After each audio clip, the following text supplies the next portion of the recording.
Okay, so I need to tell you something about myself that I've been refining for years. It's not a hobby, it's not a skill, it's an art form, and I'm really, really good at it. I'm talking about procrastination, but not just any procrastination. I'm not talking about the lazy, I'll do it later kind of procrastination. That's amateur hour. I'm talking about the kind of procrastination that requires strategy, creativity, and a level of self-deception that borders on genius. I'm talking about procrastination as an art form, and I've created my masterpiece. Here's my thesis. Procrastination isn't a character flaw. It's a sophisticated energy management system. It's about knowing exactly how much time you can waste before you absolutely have to do something, and then doing it in a way that feels almost magical. It's about the dance between avoidance and accomplishment, and I've mastered every step. Let me walk you through my process. First, there's what I call productive procrastination. This is when you have one big, important thing to do, and instead of doing it, you do literally everything else. And I mean everything. You clean your entire apartment. You organize your books by color. You finally learn how to fold a fitted sheet. By the way, is impossible, and anyone who says they can do it is lying. You respond to emails you've been ignoring for months. You deep clean your keyboard with a toothpick. And the whole time, you're telling yourself, this is productive. Look at all these things I'm getting done. But really, you're just avoiding the one thing you actually need to do. It's like building an entire city around an empty lot because you don't want to build the house. Last month, I had to write a report for work. It was due on Friday. On Monday, I decided my entire apartment needed to be reorganized. I spent 3 hours moving furniture around. I alphabetized my spices. I cleaned the inside of my microwave, which hadn't been cleaned since I moved in. I was so productive. I was a machine, except for the one thing I was supposed to be doing. But wait, it gets better. Then there's infinite research. This is my personal favorite. It's when you have to do something, but instead of doing it, you spend hours researching how to do it. You watch every tutorial on YouTube. You read every article. You compare different methods. You take notes. You create spreadsheets. You become an expert on the theory of the thing without ever actually doing the thing. I once spent an entire weekend researching the best way to start a vegetable garden. I learned about soil pH, companion planting, crop rotation, the best time to plant tomatoes.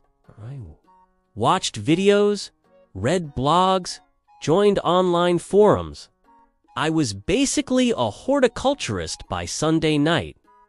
Did I ever actually start a vegetable garden? Of course not. But if anyone ever needs to know the ideal spacing for carrot rows, I'm your guy.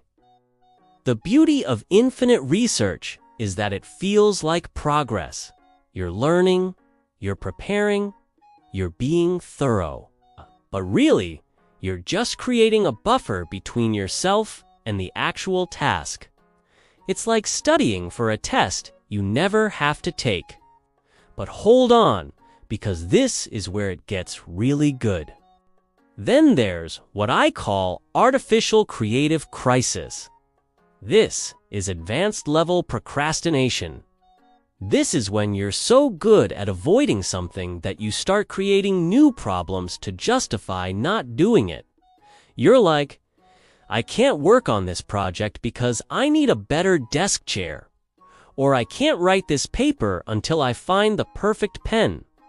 Or, I can't start this presentation until I've had exactly 3 cups of coffee. But not from this coffee shop, from the other one across town. I once had to prepare for a job interview. Instead of preparing, I decided I needed a new suit. Not just any suit, the perfect suit. I spent days going to different stores, trying on suits, comparing fabrics, thinking about lapel width. I was like a man on a mission. Okay. And the whole time, I was telling myself, I can't prepare for the interview until I have the right suit. It's about presentation. It's important. Meanwhile, I hadn't even looked at the company's website. The suit ended up being too expensive, so I didn't buy it. And then I had to prepare for the interview at the last minute anyway. But for those few days, I had the perfect excuse. I was solving a problem I created to avoid solving the real problem. You think that's the peak? Oh no. The peak is what happens when all these techniques converge into what I call the pressure cooker. This is the moment when procrastination transforms into something almost beautiful. It's when you've procrastinated so hard for so long that you're backed into a corner. The deadline is tomorrow, or tonight, or in 3 hours. And suddenly, something magical happens. All the energy you've been using to avoid the task gets funneled into actually doing it. And you become a machine. You become focused in a way you never are normally. You're typing at lightning speed. Your ideas are flowing. You're making connections you didn't see before. You're in the zone. It's like your brain knows it's now or never, and it decides to show up. All the research you did, suddenly useful. All the productive tasks you did. They cleared your mental space. All the artificial crises you created. They don't matter anymore. I wrote a 20-page paper in one night once. One night. I started at 10 p.m. and I finished at 6 a.m. And you know what? It was good. It was really good. Better than anything I would have written if I'd spread it out over 2 weeks. It's because in that pressure cooker, there's no room for second guessing. There's no room for overthinking. There's just doing. And in that moment, you feel like a genius. You feel like you've hacked the system. You've taken what should have been a stressful, miserable experience and turned it into a burst of creative energy. You've proven to yourself that you can do amazing things under pressure. But here's the catch. You immediately forget how miserable the process was. You forget the anxiety, the guilt, the panic. All you remember is the triumph. So you do it again and again and again. And that's how you become an artist of procrastination. That's how you refine your craft. You learn exactly how much time you can waste before the pressure cooker kicks in. You learn which avoidance techniques work best for which tasks. You learn how to ride that wave of last-minute productivity. Do I recommend this lifestyle? Absolutely not. It's stressful. It's unhealthy. It's probably shortening my lifespan. But do I understand it? Completely. Because here's the truth.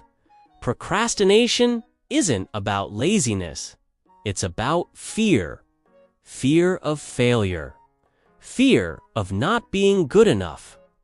Fear of starting something and realizing you can't finish it. So you put it off. You create barriers. You find excuses. But in that pressure cooker moment, the fear disappears.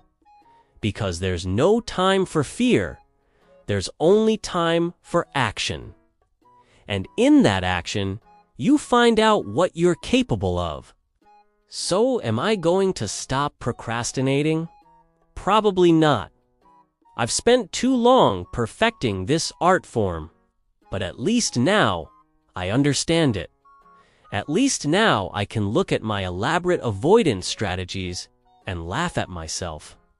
At least now I know that when I'm alphabetizing my spices, instead of writing a report, I'm not being lazy, I'm just warming up for my masterpiece. And my masterpiece is always due tomorrow.